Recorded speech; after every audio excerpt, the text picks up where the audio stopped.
Right. Well, we're starting to get some more people coming in. So as they're coming in, I think that that I'll just get things started with a little introduction for everybody. So I'd like to welcome those of you that are with us this evening to our webinar.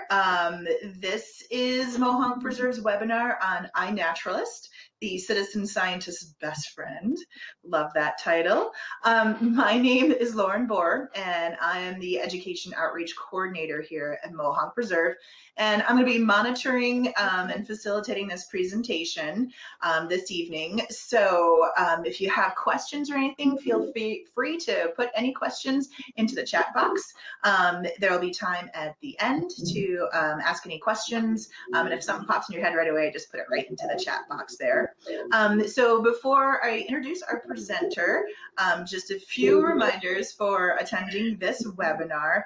As I said, if you have any questions, you can put them in that chat box there. There'll be points where you can ask questions, of course, at the end. We are recording this, so if you want to relive it all, feel free. I will be sending out a link to this recorded webinar once we have it all compiled and posted on our webpage. I'll be sending out a link to everybody. Also remember to be very mindful and respectful during our presentation and in our chat box at all times. So we would like to get this evening started, our webinar going this evening. So this evening, our presenter is Natalie Feldstein. She is a research collection and citizen science coordinator in the conservation department of Mohonk Preserve. She has a background in plant biology and maintains and curates Daniel Smiley Research Center Natural History Collections and manages the digitization projects and oversees the various citizen science programs. So this is just her realm. She's going to have so much fun tonight sharing information about our citizen science projects. As you may know, April is Citizen Science Month. It is, of course, coming to an end here on April 29th, but all month long, there's been amazing citizen science projects that have been going on. Earlier this month, Natalie and Jordan Williams, who is in charge of our digitization of the herbarium collection, they presented on the Daniel Smiley Research Center's digitization project of over a century of natural history data. This is an ongoing citizen science project. If you'd like to learn more about that, if you missed that webinar earlier in the month, it's okay. It is recorded, so you can go back and watch that one through our website. You can just go to mohonkpreserve.org and find the virtual program recordings under the Programs and Events tab. And that's also where you will find this recording. But like I said, I'll be sending out the link to everyone. So without further ado, I'd like to welcome Natalie and turn things over to her as she's going to present tonight on the iNaturalist, the citizen science best friend. Hi everyone, thank you for joining us tonight. It's a good rainy night to be hanging inside watching a webinar, so thanks for participating. I'm going to spend tonight talking about a variety of things. Starting off, I'm going to give you a bit of a background about the origins of Mohonk Preserve and specifically the Daniel Smiley Research Center, and I'm going to focus a bit more on our archives and our long-term data collection and how that all factors into what we do today. And then I'm going to talk about why you're really here, and that's about iNaturalist. What is it? Why are we using it? And how can you get involved? So that's pretty much the overview for tonight. At the end, like Lauren mentioned, there will be plenty of time for questions. If you have, oh, a little bit garbled. All right, let me try the headphones again, Lauren, before we get underway. Sounds good.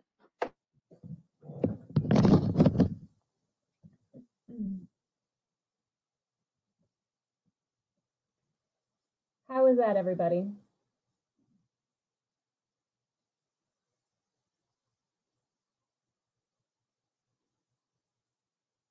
Lauren, how's the audio now? The audio is better. Okay, all right. Hopefully this will stick through the end. All right, so just to reiterate what I had just said, oh, Victoria's saying it's sounding the same. Lori's saying it's sounding the same.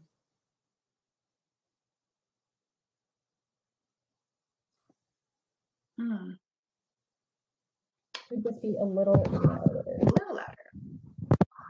All right, I will try and project.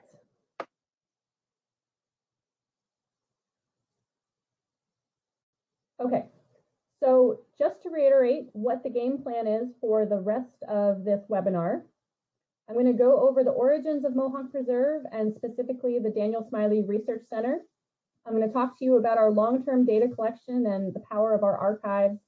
And I'm going to spend the rest of the presentation talking to you about what iNaturalist is, why it's important, and how you can all get involved with this project. Janet says, I can understand you. So, Lauren, do you think we're good to move ahead? I think, yes. Yes, we are. Okay, great.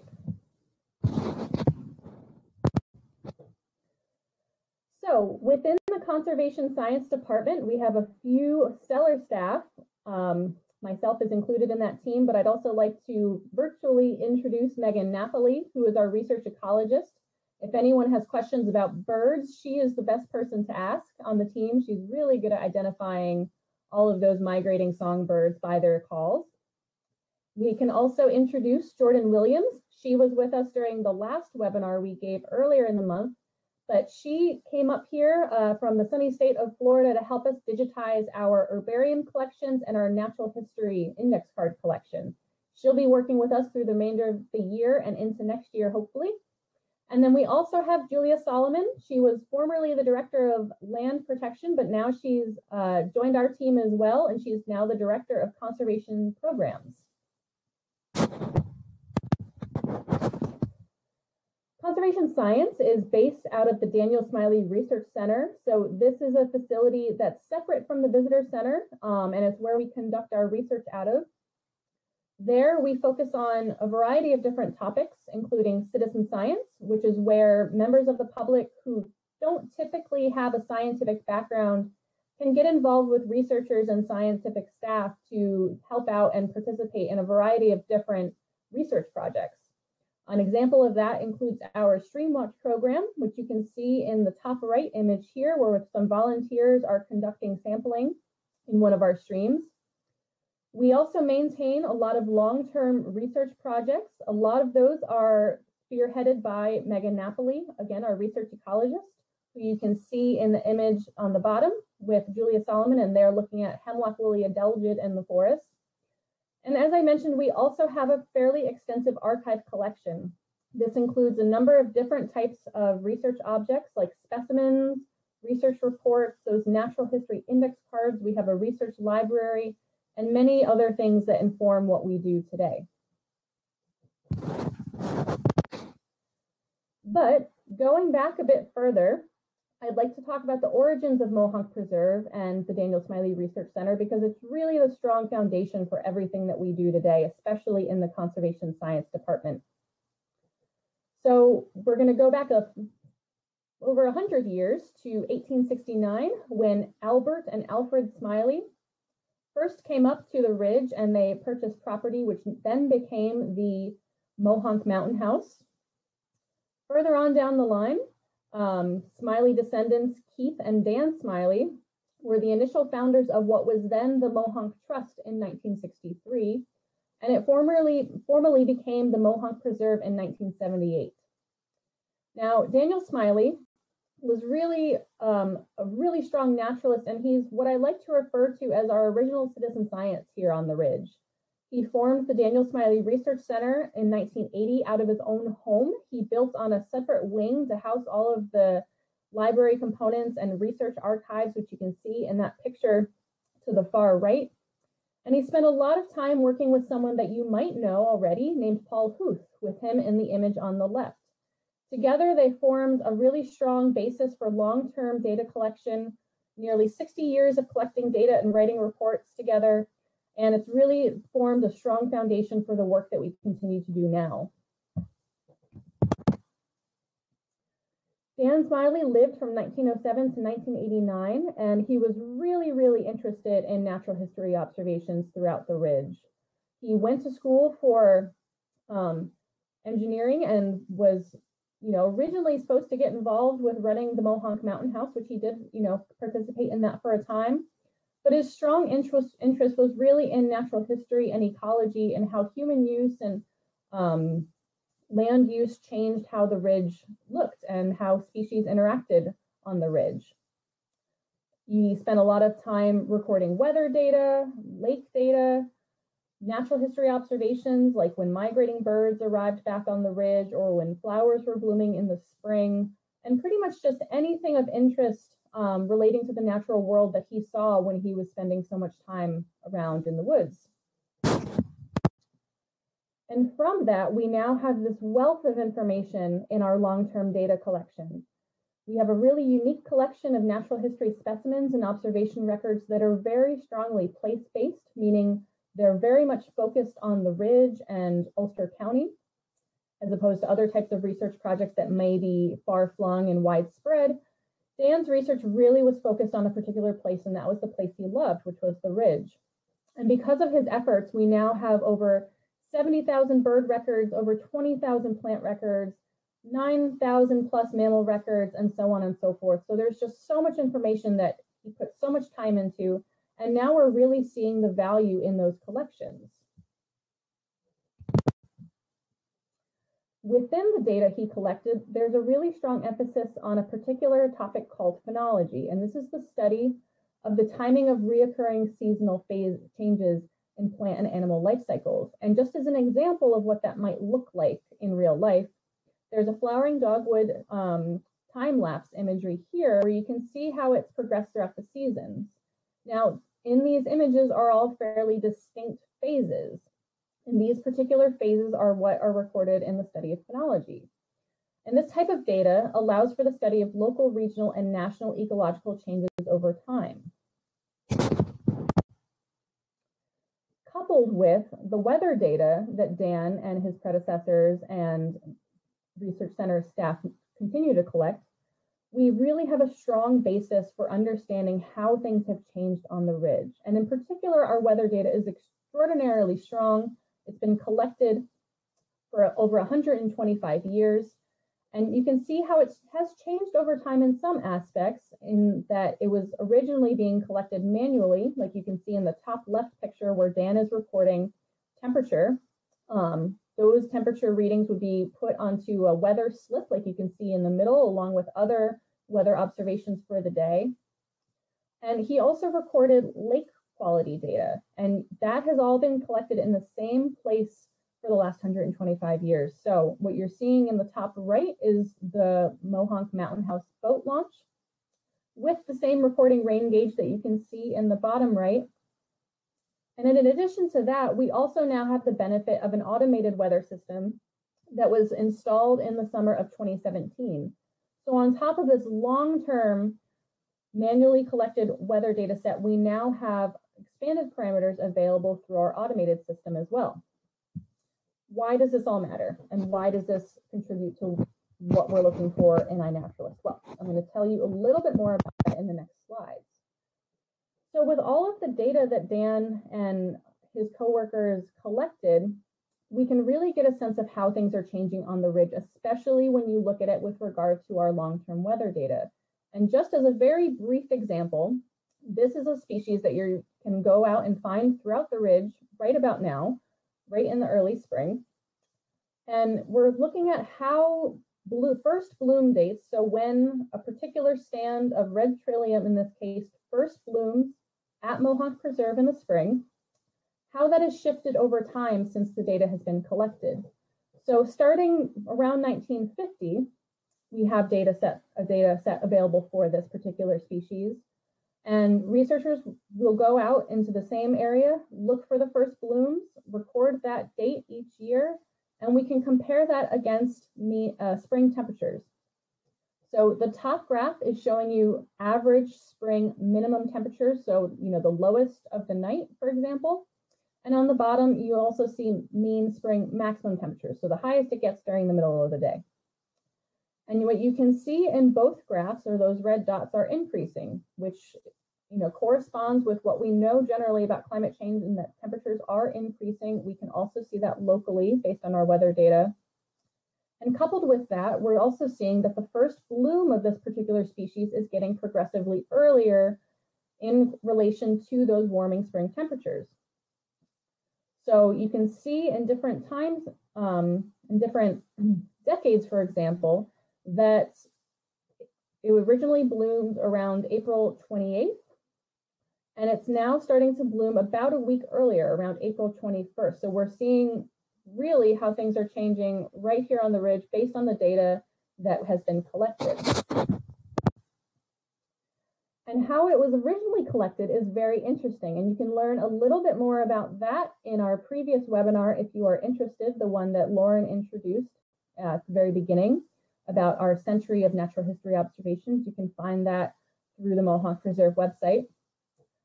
But Dan would record all of these observations on index cards. There are over 14,000 index cards currently housed at the Daniel Smiley Research Center. We are currently actively working to digitize those cards so that they can be well preserved and the data can be shared. But in general, this is how he used to record his information. So you can see from the late 30s through the late 40s, there's an example of an observation for the ruby-crowned kinglet, as well as who observed it. That was Dan's method. Later on, after he passed, we started to record these observations on these field observation reports, which you can see on the right. And now we're shifting to a more digital method, and that's where iNaturalist comes in. And just as an example, you can see one of my observations of a common snapping turtle from a couple of years ago. So the way that these natural history observations have been recorded has changed over time, but the data is still extremely valuable and very much comparable over time. So this is where iNaturalist really comes in handy. And you might be wondering, what is it? We've been talking about it, but just to give you an overview of what this platform actually is, it's a joint initiative of the California Academy of Sciences and the National Geographic Society. But in short, it's a website and an app that allows users to submit natural history observations. It's really based on a strong community of scientists and naturalists and people who are just interested in documenting what they're seeing out in the world. And as of today, there's over 63 million observations worldwide through this platform. So there's a lot of data being generated by a lot of different people. So why are we using this platform? Well, to start, it's a lot easier to convey information. Back in the day when Dan was recording it on index cards, that's great. And then on those field observations reports, also handy to have in a stack of those in your back pocket. But this is even easier because as researchers are out in the field or as people are hiking out on the land, you can have an app right in the back pocket on your phone, and you can submit your observations right away. Or you can take pictures on either a smartphone or a physical camera, whichever is your preference. And you can bring those images back home and upload them via the browser version. And in this way, we find that a lot more data can be generated. So just in general, more boots on the ground, more people documenting what they're seeing. And this will allow us to inform projects. So both our internal projects, as well as species lists and maps for the Mohonk Preserve, so we can better understand the distribution of different animals and plants across the ridge. And as I alluded to earlier, where Dan and now Daniel Smiley Research Center staff regularly record phenology observations, this opportunity provides for a quality check.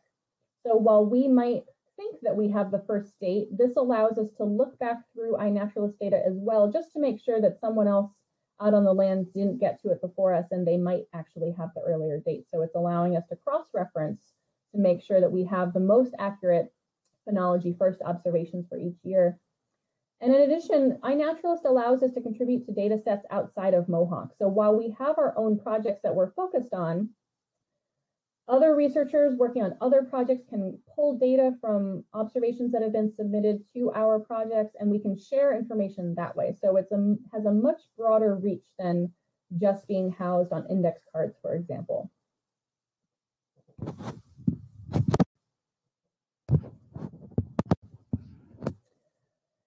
And as another example of why iNaturalist is powerful, I'm going to just briefly introduce you to a fun little project called the Reptiles and Amphibians of Southern California, which has a nice acronym of RASCALS.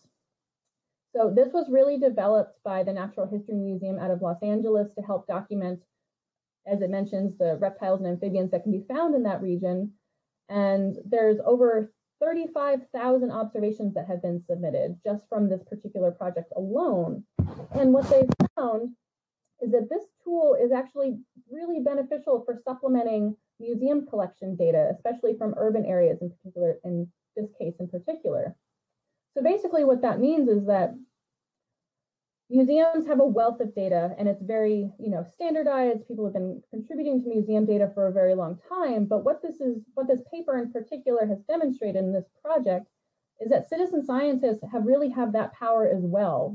People who are just out about in the world, documenting natural history observations, what they're contributing is really beneficial to science in the same way that museum collections are. So it just demonstrates the power of this particular tool, the power of getting people out on the land, and just the power of getting more people involved and engaged in projects like this. And just how does it work? So it's actually very, very simple. What you do is you set up an account with iNaturalist. You either, again, like I mentioned, you can use your smartphone, you can use your computer, whichever is really your preference, but in general, you're going to take photos of your observations and record those within the platform. The platform allows you to get species identification and general information if you don't have it already. And then when you upload this observation, it's shared with fellow naturalists who you can discuss your findings with them, you can communicate about different identifications, and you can also see observations from all over the world. So, once we eventually get back to some version of normal and people start to travel, you can also use iNaturalist wherever you are.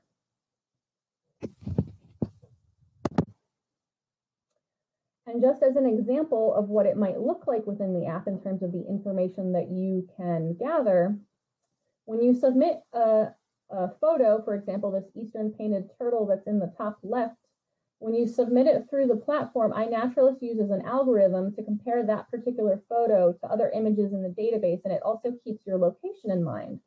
So if you don't know what species it is you're looking at, iNaturalist will actually work behind the scenes to generate the best possible suggestion for you. And if you were to say, go to the information page for this eastern painted turtle, you would be able to look at the range, you would be able to learn more about their taxonomy, so their naming system and how they're related to other species of turtles, status, as in if particular species that you're observing is rare or threatened or, incredibly abundant on the contrary. And you can also see similar species to make sure that your identification is correct. And you can see a map of observations to see where else this particular individual species has been observed throughout your area. So it's a really, really useful tool, both in terms of collecting data, but also providing the user with information that they might not have otherwise had. In addition, once you submit an observation, for example, this red-eyed vireo here, the goal in particular for our projects is to have an observation obtain research grade status, which means that it can then be used for publishing and added to official data sets once it reaches that. And what that means is that multiple people have agreed on an identification. So it's a quality check method. So you can submit an observation, you might not know what it is, or you might have a general idea, but once you get other users of iNaturalist collaborating with you and helping to confirm your identifications, that's what allows it to get to research grade. And once it's research grade, it's scientifically relevant at that particular point in time, and then the data also gets contributed from iNaturalist to a very, very large data platform called the Global Biodiversity Information Facility, also known as GBIF. And this is another data, open access data portal where researchers across the world can gather information as they need it. So if there was a particular researcher, for an example, who was interested in this red-eyed vireo and perhaps their distribution, say, across the United States as an example, they could either go to iNaturalist and look for those observations throughout that particular platform, or they could also go to GBIF, which aggregates data from a variety of different resources. So GBIF might be getting information from iNaturalist and also eBird. So it's really just pooling data from a variety of different resources so that, you know, this researcher in particular can get as much information about the red-eyed vireo as possible. So you're not just submitting your data to iNaturalist exactly, you're really sharing your data much more broadly and widely by doing so. When you go to record observations for a project, I'm not going to go into too great of detail about every single step, but I really want to highlight the benefits of using this particular tool, because there's features regarding geoprivacy and whether or not you want an observation to be public or private. And this is something that can be really important, especially when you're submitting observations on protected lands like Mohonk Preserve. So in this example here, you can see that there was a photo that I submitted a number of years ago about a black trumpet. If you're a mushroom person, this might be something of interest to you. But myself, knowing that people do like to harvest this particular species, I opted to make sure that the geoprivacy was set to obscured. Now, what that means is if the geoprivacy is open, anyone who's observing that observation through iNaturalist could see exactly where that dot on the map lands, and they could go out there and they could look at it for themselves, which in a lot of situations is perfectly acceptable and just fine. But in certain situations like this one here, where we might be concerned about, you know, over harvesting or harassment of wildlife, we might set it to obscured, which instead of having a particular point on the map would mean that it's a much larger bubble, indicating that somewhere within this bubble, that particular species was observed. Or if you're very concerned about what it is, say it's a really rare species that you don't want someone to go poach, you could also set the geoprivacy to private. And what that means is no outside users could observe that particular observation, but if you're submitting it to a Mohonk Preserve project, for example, our curators, which would be, you know, myself and other conservation science staff, would be able to see those records still and contribute to our long-term data sets. So we would still be able to see them, you would still be able to see them, but the general public at large would not. And in certain situations, that might be something to really keep in mind when you're recording your observations out on Mohonk Preserve land.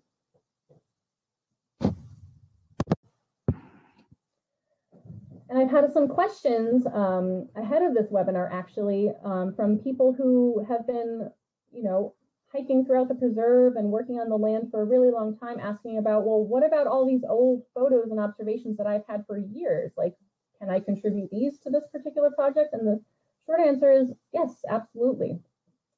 So just as another example of my own, I had taken a picture of this beautiful little hepatica around 2017, prior to the development of our iNaturalist projects. But I was able to then go back in 2019 and submit all of that information so that we can actually extend the record back a little bit further than when the project actually started.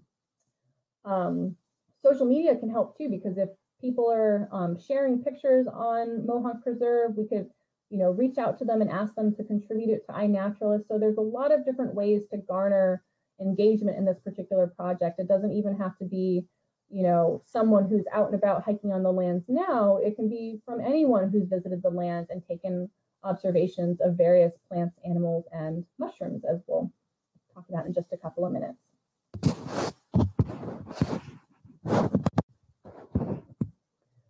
So as I mentioned, I'm not going to go into a lot of the nitty-gritty about all of the how-tos in terms of submitting data via your phone or submitting data via the computer, but iNaturalist has a really good suite of video tutorials where you can watch videos to see exactly how to do it. It'll tell you all the tips and tricks. I really just wanted to focus on a couple of particular facets of submitting observations on Mohonk Preserve land. But in general, iNaturalist has done a really wonderful job of making it very, very user-friendly.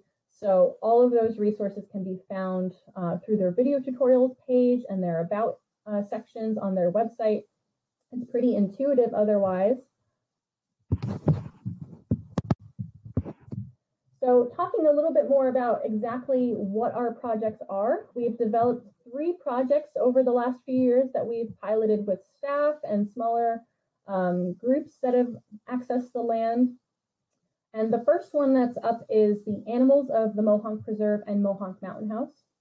And you might be kind of wondering why the Mohonk Mountain House. And that's because if you remember back to the beginning when I was talking about the history and the origins of Mohonk Preserve and the Daniel Smiley Research Center, it all used to be one property under the ownership of the Mohonk Mountain House, and that was the case during Dan Smiley's time.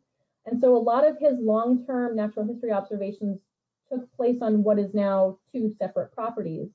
So in order to maintain continuity of those data sets, we sought to include the boundaries of both properties. So even if you're on Mohonk Preserve land or Mountain House land, if you're hiking up there, you can still submit data to this particular project and we'll be able to gather that information. You can see there's all sorts of animals that are represented in this project. We have, your typical cardinals and turkeys and little newts that you can see throughout the land. So pretty much anything that falls under the guidance of an animal can be contributed to this particular project.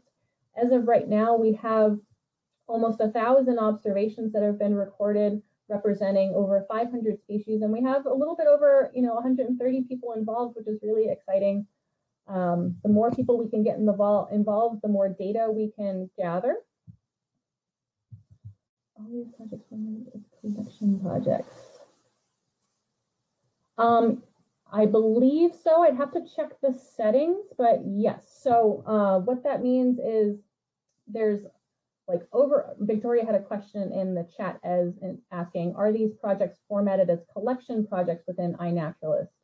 I believe so. So there's 2 different categories of projects within iNaturalist, and we opted to go with the one that would allow us to pool observations that might not be specifically in the project, but we can essentially pull them in, if that clarifies. If you are in iNaturalist and you're looking for it, if you just Google or within their little search bar, animals of the Mohonk Preserve and Mohonk Mountain House, you'll find it and you can add it to your projects for your personal account. We also have plants of the Mohonk Preserve and Mohonk Mountain House. This one is actually doing pretty well. We have over 2,000 observations right now. Similar representation of species for 540 as of today. And again, over 130 people who are getting involved. And this is a particular project that's really important for us at this particular time because Research Center staff are out on the land almost every day trying to get those first bloom dates that I had mentioned. So this is a really useful tool. We submit our observations to this particular project so that we have a record of it. In addition to our spreadsheets that we track all that information on, we want to have a backup record of it, and this is a great way for us to do that. It's another, as I mentioned before, it's useful in that we can look to these observations and see if there's anything that was happening sooner than how we observed it. So again, that quality check comes into play here, which is really beneficial for us. And we're going to be tracking those first bloom dates really throughout the year until we get to that last fall blooming species of witch hazel later on in the year. But right now is when things are really ramping up. So if you're out on the land and you're taking pictures of flowers, post them to this project. It could be really helpful for us as we get through this season. And then lastly, we also have mushrooms of the Mohonk Preserve and Mohonk Mountain House. We don't have quite as many observations as we do plants and animals, but we are getting up there, and this is a really fun one because mushrooms are just really challenging. We don't have a lot of experts on mushrooms actually within the Conservation Science Department, but we have had some really great speakers on the topic. You can catch Bill Bacaitis in previous webinars to learn more about mushrooms. But this is a really neat one. You might be out on the land and see something that looks like some kind of mushroom or fungus. You can contribute lichens to this project as well. And we're really happy to see this particular project grow, especially as people start to get out on the lands more and seeing what's popping up out of the ground these days.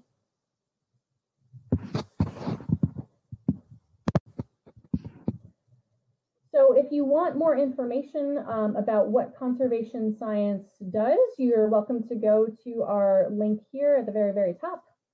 iNaturalist link is right there as well, and a link to those video tutorials that I had mentioned. And links to our specific projects are also available here as well. Again, if you just go to iNaturalist and type in Mohonk Preserve, all of our various projects will pop up and you can add them to your account so that you can remember to keep track of them. And submit your photos. We're always looking for more. We're always trying to highlight really cool finds that people have submitted. Once we get some interns here over the summer, we're actually going to put them back on our Twitter account, and they're going to be featuring some of our fun finds through that, so you can share as much information as possible. And that's pretty much the gist of how iNaturalist works. It's very user-friendly. It's really easy to contribute data to, and it's really reputable. It's a very robust system where you can contribute lots of information, get species identifications, get species information, and actually contribute observations too if you know what something is and someone is looking for an identification. So I'm going to open it now to questions, and it looks like I have one in the chat. So do people have to join your projects, or do any observations made within the geographic area get automatically submitted? That's a really good question, Victoria. So yes, you do officially have to join the project, but on the back end, as curators of the project, if I see that there's observations within the geographic area, I can add them to the project. So the particular individual who submitted the observation doesn't necessarily have to join the project, but if it's within the geographic boundaries of the project and I see it, I can put that particular observation into the project, if that makes sense. So it's a little bit more work for our staff in terms of finding those observations and making sure that they're included. So it is nice if you do join the project, but you don't have to, because eventually we'll find it. It just might take a little bit more time. Janet, as far as plants go, you would like us to post first blooms on both the preserve and Mountain House property. Yeah, that would be great. And oh, a good tip, especially for plants in terms of identifications, if you can submit multiple pictures with an observation. So if you can get a picture of the flower or a fruit and then how the leaves are arranged on a plant, those criteria can be really helpful in making a concrete identification, because if you just have one versus the other, or you just have a leaf or part of a stem, it can make it really hard to get down to a detailed identification without those other factors involved. Mark asks, are photos required for each observation? Yes, they are, because otherwise we can't really confirm what that particular observation is of. And if we can't confirm it and other people can't confirm it based on the image, then it can't get to research grade, if that makes sense. And if an observation isn't research grade, then we can't officially pull it into our long-term data sets. I have to double check, but I think there might be an option for sound. So in general, there has to be some kind of media file, but for the animals, in particular birds, you might be able to submit a sound recording, because birds can be really challenging to photograph if they're not sitting still. That's why I love plants, and my background is in plant biology, because they don't move around. You can go out and you can see them, and you don't have to follow them, in the air or something to that effect. So they stay still, which is beneficial. Birds and animals do not necessarily like to sit still for a picture. And Natalie, you can record sound. So if you have the app on your smartphone and you click on the observation, the little camera symbol, it pops up with a couple different options. One saying no photo, but for the Mohonk Preserve projects, a photo is required. You have the camera, so you can take a picture of the plants because it's not moving, or you can upload a photo that you have taken previously. So maybe you were out of Wi-Fi or something, so you can do that. But then the final option is record sound. So if there is a really clear bird call, for example, or frog call, you can record that and submit that as an observation. Yeah, that's a good point. So when you're building projects as a data user, so for instance for the Daniel Smiley Research Center, as we were building projects, we had the option to say observations needed a photo or they didn't need a photo. We opted to have them need a photo just so we can have that extra level of confidence in the observations. And also so people can, see what you're observing too. It's really helpful. So while Dan's index card observations obviously didn't have photos attached to them, now we have the benefit of cameras being a lot more user-friendly, a lot more accessible. So we're trying to make use of that technology as best we can. Sarma asks, does the app read the image metadata to know the date the image was taken if I'm posting images I took a couple of months ago? I don't believe it automatically interprets that information, but if you have that metadata, then you can just add in the date. You can adjust the date according to when you actually took it when you submit the observation, but it won't automatically pull that information from the image. It really depends on the type of image you're submitting. So from a phone versus, pictures you might have backlogged on your computer. So just double check that. There is a field for the date when you submit an observation to our project. So just make sure that that particular date lines up with when you actually took the picture versus when you're submitting the observation, which are two different things. Mm-hmm. And I just was testing it out on the app, and I took a photo of our spotted turtle that we have at the visitor center, put that in as an observation, and it does record the date. I did that on April 12th at 1:36 p.m. Apparently I took that photo. So it does upload that information automatically if you're uploading a photo from your smartphone, your camera roll on your smartphone. Yep. So that does work. Yeah, thanks, Lauren. Yeah, sometimes there's just minor differences between, platforms like this with their app version versus their browser version. Exactly, yes. Jeanette asks, if I have photos of mushrooms from the past which I can add but not have an exact location, can I use a general location description based on where I was hiking? So short answer, yes. What I would recommend using is, navigate within the map, the location field on the observation form. Navigate to like the general region where you were, that would be fine. Or you could also use obscured, and that would again give you that much bigger bubble in terms of where that particular species could be observed.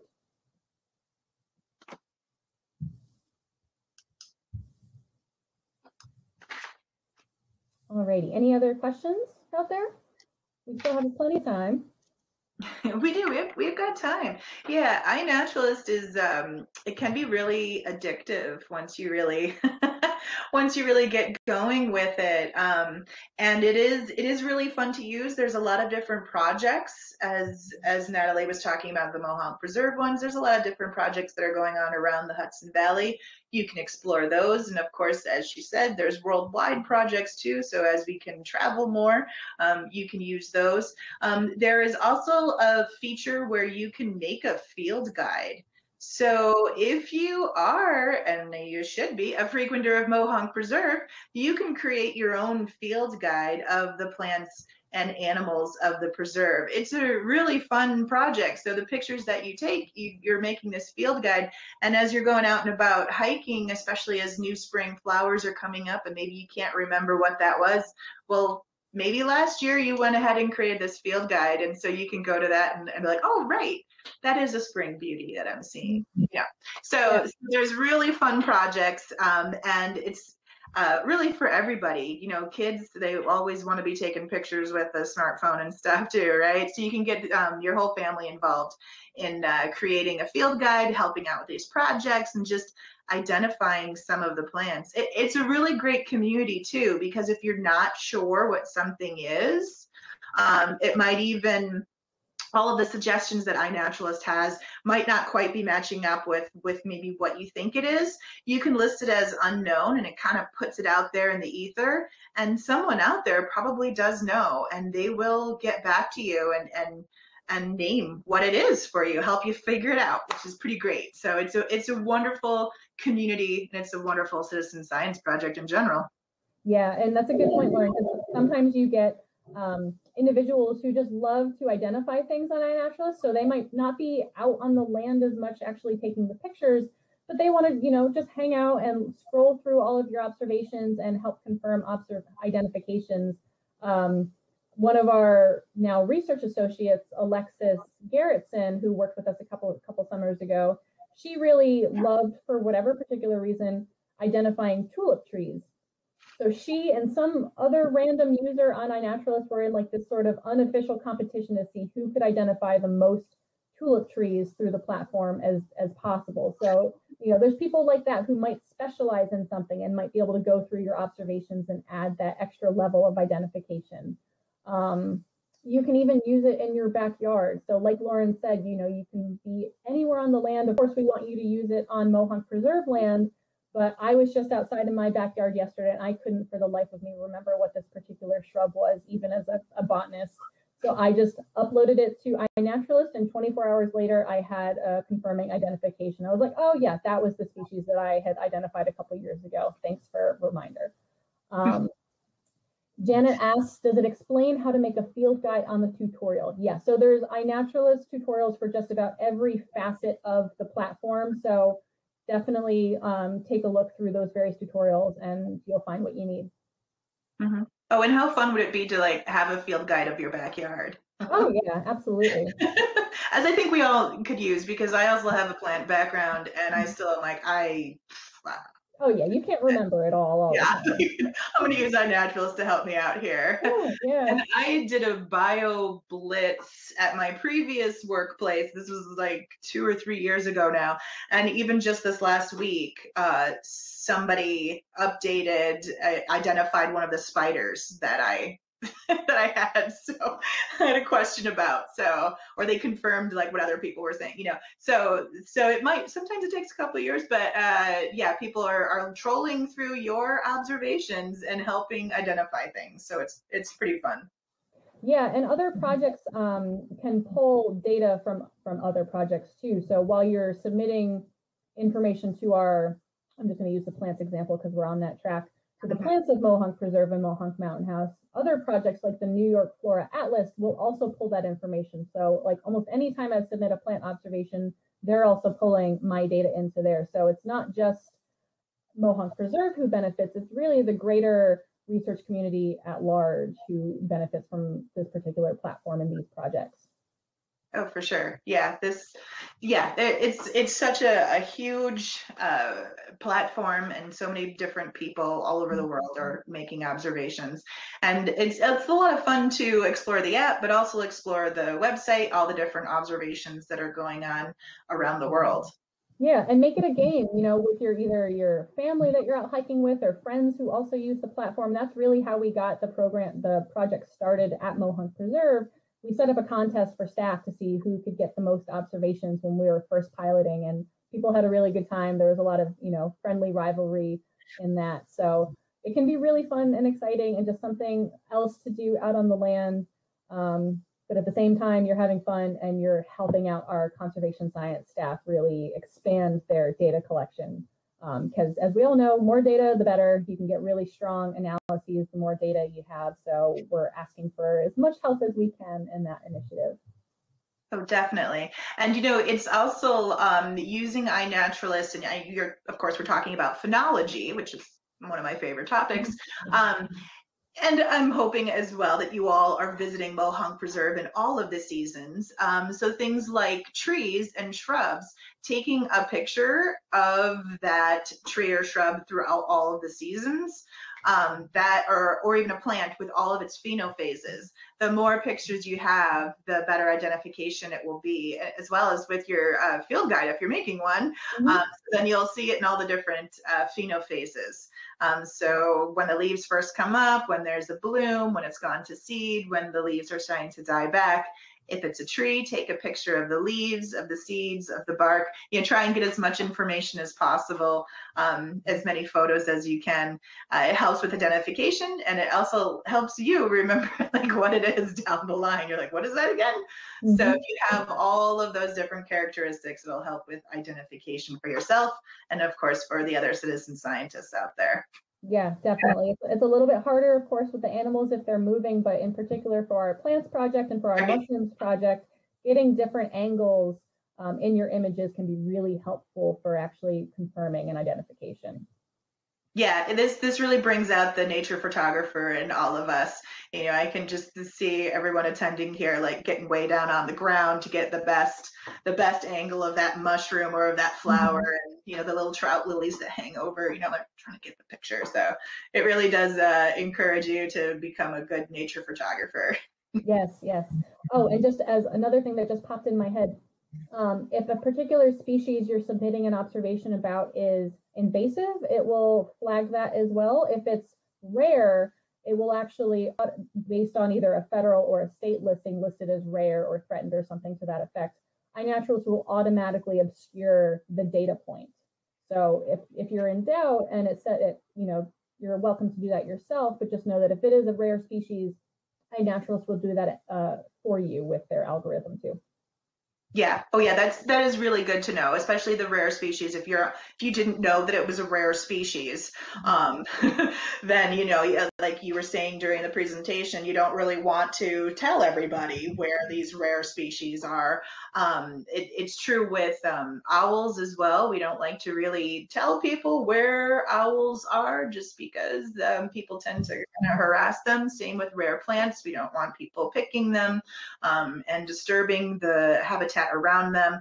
So it's good to know that iNaturalist, if you didn't know that it was a rare thing, it will flag that for you. And the invasive species, of course, flags that as well, because as we know, the invasive species, actually a lot of them are creeping into our area more and more, partly due to climate change and other factors as well, but climate change is one of them. So, Mark has a question about the pink lady slippers. Have they bloomed yet?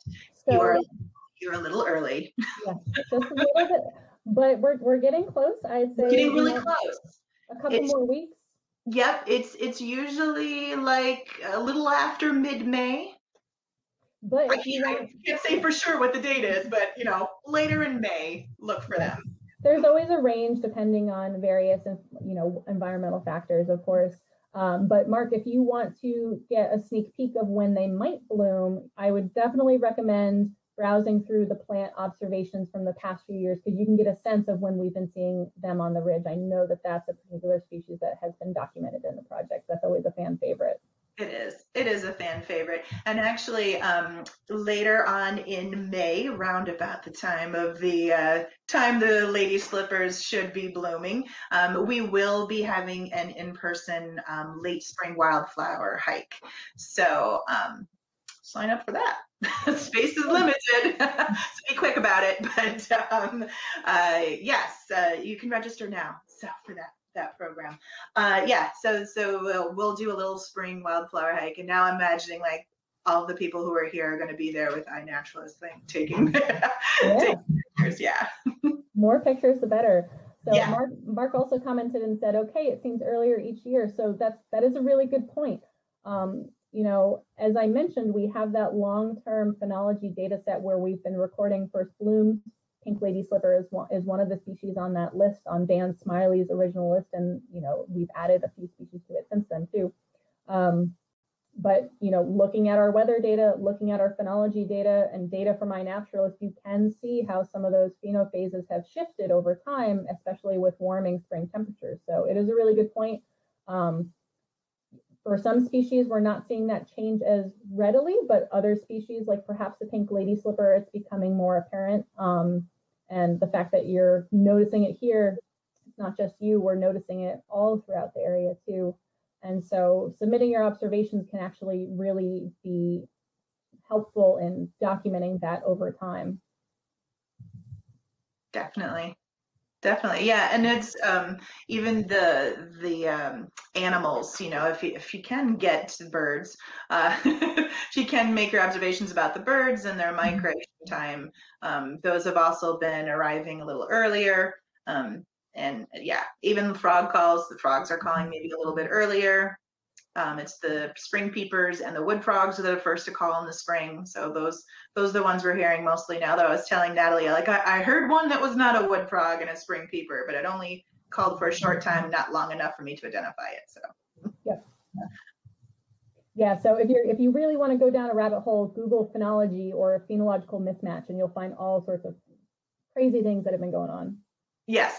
Yes, that is going down a rabbit hole. I think we've just planned out everyone's rest of their evening is going to be Googling these things, researching this. So Lori has a question. So iNat will show me where to find them on the ridge, lady slipper. So as long as the yes, you can generally find a really good GPS coordinate for where these various species are, unless the species is listed either on a state or federal level.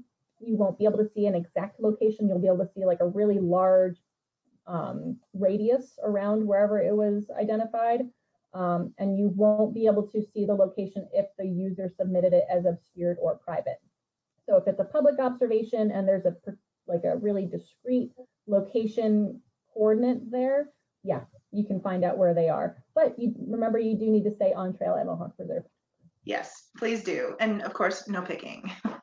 Yes, no picking, please. Of course, of any of our flowers, but especially things like orchids that are very, very sensitive and take a long time to mature and bloom.